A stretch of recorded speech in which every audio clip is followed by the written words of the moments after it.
Hello दोस्तों, जैसे कि आप सभी को मालूम है कि आप सभी को मैंने वादा किया था कि आरआरबी एनटीपीसी एग्ज़ाम का एनालिसिस कराएंगे। जब तक एग्ज़ाम 3 महीने तक चलेगा, मार्च तक चलेगा, तो मार्च तक हम लोग हर एक शिफ्ट का आपको क्वेश्चन कराने वाले हैं। एकदम रियल क्वेश्चन है, आप किन्हीं भी कैंडिडेट से आप पूछ सकते हैं, जो भी आपके भाई दोस्त होंगे, कि ऐसे ही प्रश्न पूछे जा रहे हैं जैसे इस चैनल पर कराया जा रहे हैं। तो कुछ पर्सनल इशू के कारण थोड़ा वीडियो लेट आ रहा है, तो आज से आप वीडियो लेट नहीं आएगा, आपको टाइम टू टाइम प्रोवाइड कर दिया जाएगा। तो इस वीडियो को अंत तक देखिएगा, क्योंकि बहुत बार एक रेलवे में रिपीट होते हैं क्वेश्चन, करंट अफेयर के तो ज़रूर रिपीट होते हैं। तो चलिए देखते हैं आज के क्वेश्चन। 28 दिसंबर, आज देखने वाले हैं 28 दिसंबर सेकेंड शिफ्ट में कैसे क्वेश्चन पूछे गए हैं जीके, जीएस और करंट अफेयर के।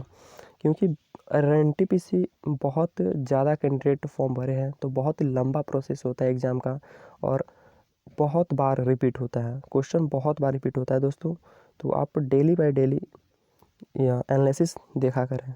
तो पहला सवाल है कि दुनिया का सबसे बड़ा द्वीप पूछा गया था। दुनिया का सबसे बड़ा द्वीप पूछा गया था, तो ये कौन है? ग्रीनलैंड है। तो दुनिया का सबसे बड़ा, सबसे छोटा आप ज़रूर याद कर जाइए। स्टैटिक जीके बहुत पूछता है एनटीपीसी में, ग्रुप डी में, ठीक है। पाई की खोज किसने की थी? तो भारत के अनुसार आर्यभट्ट, आर्यभट्ट इसका आंसर होगा। विटामिन डी की कमी से कौन सा रोग होता है, ये भी पूछा गया था।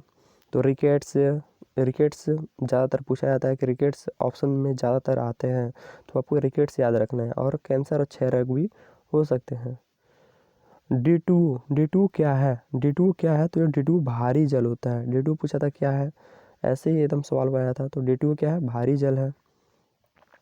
अदिश राशि पूछी गई थी। तो अदिश राशि, सदिश राशि आप सभी तक कभी नहीं पता है, तो आप अच्छे से एक बार देख कर जाइएगा। अदिश राशि क्या होती है कि जिन राशियों में किस परिणाम होता है, उन्हें अदिश राशि कहते हैं। जैसे चाल, दूरी, द्रव्यमान, आयतन, समय, ताप, कार्य, विद्युत धारा, दाब, ऊर्जा इत्यादि। ठीक है, नेक्स्ट वायल का नियम भी पूछा गया था। तो छोटा छोटा जो नियम है ना, बस आपको एक एक लाइन में बस याद रखना है कि ये नियम है क्या। तो वायल का नियम आदर्श गैस का दाब और आयतन में संबंध बताता है। इसके अनुसार नियत ताप पर गैस का आयतन दाब के व्युत्क्रमानुपाती होता है। क्या होता है कि बायल का नियम ऐसा है कि बायल का नियम कहता है कि जो नियत ताप पर गैस का आयतन होता है ना, वह दाब के व्युत्क्रमानुपाती होता है। बस इतना आपको पता होना चाहिए। ढेर सारे भी करंट अफेयर के भी क्वेश्चन हैं जो रिपीट हो सकते हैं, तो आप वीडियो अंत तक जरूर देखिएगा।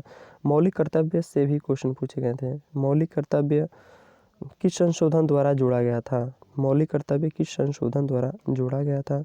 तो आपको पता है 42वां संविधान संशोधन, जो इसको मिनी संविधान भी कहते हैं। आपको पूछ लेगा कि मिनी संविधान किसे कहते हैं, तो 42वां संविधान संशोधन को कहते हैं। और कब हुआ था? तो 1976 ईस्वी में हुआ था।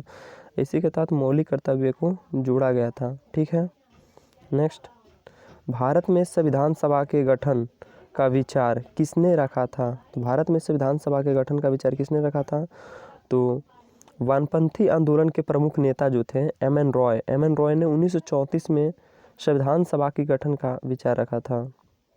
फिर पूछा गया था यूएनडीपी का मुख्यालय कहाँ है? यूएनडीपी का मुख्यालय न्यूयॉर्क में है। तो यूएन यानी संयुक्त राष्ट्र से जितने भी आपके मुख्यालय हैं, और संयुक्त राष्ट्र का बस जो मुख्यालय है वो याद रख कर जाना ज़रूर है।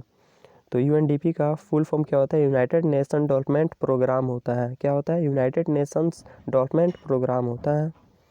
नेक्स्ट प्लासी का युद्ध कब हुआ था? प्लासी का युद्ध पूछा गया था कब हुआ था? तो प्लासी का युद्ध 1757 ईस्वी में हुआ था। और के किस बीच हुआ था, ये भी पूछा जा सकता है। तो अतिरिक्त रूप से आप याद रख सकते हैं कि ब्रिटिश ईस्ट इंडिया कंपनी और सिराजुद्दौला जो बंगाल के नवाब थे, उनके बीच हुआ था, जिसमें ब्रिटिश ईस्ट इंडिया ने जीत लिया था इस लड़ाई को। ठीक है, ऑस्कर पुरस्कार से भी प्रश्न पूछे गए थे। इसमें फर्स्ट शिफ्ट में भी ऑस्कर पुरस्कार से प्रश्न पूछे गए थे। तो ऑस्कर पुरस्कार, इसे भी एकेडमी पुरस्कार भी कहते हैं, तो आप कंफ्यूज नहीं होना है। ऑस्कर पुरस्कार को ही एकेडमी पुरस्कार कहते हैं, दिमाग में बैठा लीजिए। तो 2020 का ऑस्कर पुरस्कार ये 92वां ऑस्कर पुरस्कार दिया गया है। इसमें सर्वश्रेष्ठ पिक्चर के बारे में पूछा था। सर्वश्रेष्ठ पिक्चर क्या है? पैरासाइट है। पैरासाइट सर्वश्रेष्ठ पिक्चर है, जो बोंग जूक हो की पिक्चर है। ये साउथ कोरियन पिक्चर है, ठीक है। इतना याद नहीं रखना है कि साउथ कोरियन पिक्चर है कि कौन सी पिक्चर, बस आपको इतना याद रखना है कि सर्वश्रेष्ठ फीचर का अवार्ड, पिक्चर का अवार्ड ऑस्कर का किसको दिया गया है? तो पैरासाइट को दिया गया है। सर्वश्रेष्ठ अभिनेता का अवार्ड किसको दिया गया है? जोकिन फिनिक्स को दिया गया है। किस फिल्म में ये काम किए हैं? तो जोकर का फिल्म में काम किए हैं।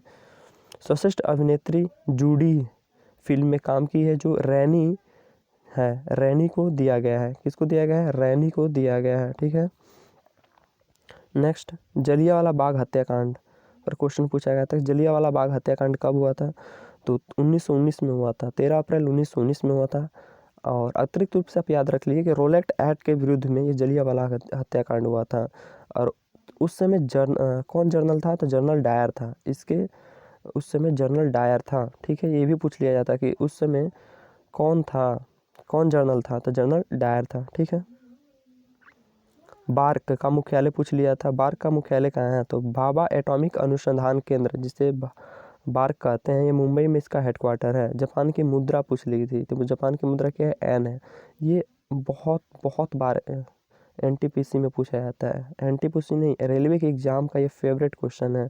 तो आप इसको एकदम बढ़िया से याद कर लीजिए कि जापान की मुद्रा क्या है? एन है, क्योंकि आपके शिफ्ट में भी पूछा जा सकता है, ठीक है। तो जो भी आपके पड़ोसी देश हैं उनका भी आप याद करके जरूर जाइएगा। पड़ोसी देश की राजधानी याद करना है, उसका मुद्रा याद करना है, और उसकी संसद को क्या कहते हैं, ये जरूर याद करके जाना है, ठीक है। उर्वरक क्रांति किस रंग से संबंधित है? ये पूछी गई थी। तो उर्वरक क्रांति भूरी रंग से संबंधित है। जितने भी क्रांति है और किस रंग से संबंधित है, ये जरूर याद कर लीजिएगा। आर्थिक विकास में 2020 का नोबेल पुरस्कार किसे दिया गया था? तो नोबेल पुरस्कार ये सब ऐसे पुरस्कार हैं जो आते हैं। एनटीपीसी या रेलवे की जो भी एग्ज़ाम हो, ये आते हैं, तो इनको याद करके जाना है। तो रावल बी विलियम्स और पाल मिलग्रोम को दिया गया है आर्थिक का नोबेल पुरस्कार। और आर्थिक का 2019 का भी नोबेल पुरस्कार आपको याद रख लेना है, एक बस याद रखना है। क्यों याद कर रखना है? क्योंकि वो भारतीय थे। कौन थे? तो बनर्जी साहब थे। बनर्जी साहब याद रख लेना है कि आर्थिक का नोबेल पुरस्कार बनर्जी को दिया गया था 2019 में, जो भारतीय थे, ठीक है। नेक्स्ट, 65वां फिल्म फेयर पुरस्कार किस फिल्म को दिया गया है? तो 65वां फिल्म पुरस्कार के बारे में पूछ रहा है। फिल्म फेयर पुरस्कार से भी प्रश्न पूछे जा रहे हैं। तो 65वां फिल्म फेयर पुरस्कार गली बॉय को दिया गया है, जो जोया अख्तर की फिल्म है। किसकी फिल्म है? जोया अख्तर की। सर्वश्रेष्ठ अभिनेता रणवीर सिंह, ये भी गली बॉय में काम किए हैं। और सर्वश्रेष्ठ अभिनेत्री आलिया भट्ट, ये भी गली बॉय में काम की है। तो गली बॉय को ही पूरा फिल्म फेयर पुरस्कार 65वां दिया गया है 2020 का, ठीक है। तो इतना आपको याद करके जाना है। टिहरी बांध किस राज्य में है? तो बांध से प्रश्न पूछे ही जाते हैं। तो बांध से आप जितने भी बांध हैं आप याद कर लीजिएगा। और याद कहाँ से करना है? तो आपको स्पीडी एक आती है, स्पीडी से आपको याद कर लेना है। स्पीडी आप पढ़ लेंगे तो जीके का आपका 40 से 35, 40 में से कम 35 नंबर तो आप क्लियर ही कर जाएंगे। तो कृपया आप स्पीडी उठाएं, और जितने भी मैं टॉपिक बोल रहा हूँ आपको ये पहले याद करना है, ठीक है। तो टिहरी बांध कहाँ है? तो उत्तराखंड में है। टिहरी बांध कहाँ है? उत्तराखंड में है। कॉमनवेल्थ गेम, जिसको राष्ट्रमंडल खेल भी कहते हैं, कॉमनवेल्थ गेम को ही राष्ट्रमंडल खेल कहते हैं, का आयोजन किस देश ने 5 बार किया है? तो किस देश ने 5 बार किया है? तो ये ऑस्ट्रेलिया है। ऑस्ट्रेलिया ने इसे 5 बार किया है, ठीक है। ग्रैमी अवार्ड किस क्षेत्र में दिया जाता है? तो ग्रैमी अवार्ड पूछा था किस क्षेत्र में दिया जाता है? तो ये ग्रैमी अवार्ड संगीत के क्षेत्र में दिया जाता है। गोल गुंबज कहाँ स्थित है? गोल गुंबज पूछा था कहाँ स्थित है? तो गोल गुंबज बीजापुर में स्थित है, और इसे आदिल शाह ने बनवाया था। गोल गुंबज बीजापुर के कर्नाटक में है, ठीक है। मिशन इंद्रधनुष अभियान किससे संबंधित है? तो जो मैंने पहले इस चैनल पर बताया था, एक वीडियो डाला था कि 2014 से 2020 के बीच जितने भी महत्वपूर्ण योजनाएं हैं भारत सरकार की, आपको याद रखना है। देखिए एकदम आ गया था, ये मैंने कराया है अपने क्लासेस में कि मिशन इंद्रधनुष टीकाकरण से संबंधित है। और कब ये भी पूछा जा सकता है कि इसे कब शुरुआत किया गया था, तो 2014 बस याद रखना, ये डेट याद नहीं करना। ये हाँ, ये भी डेट इम्पॉर्टेंट है क्योंकि 25 दिसंबर को क्या मनाया जाता है, सुशासन दिवस मनाया जाता है, अटल बिहारी वाजपेयी जिनकी पुण्यतिथि है। ठीक है। सूर्य की बाहरी परत को क्या कहते हैं, पूछा गया था कि सूर्य की बाहरी परत को क्या कहते हैं, तो कोरोना या किरीट कहा जाता है।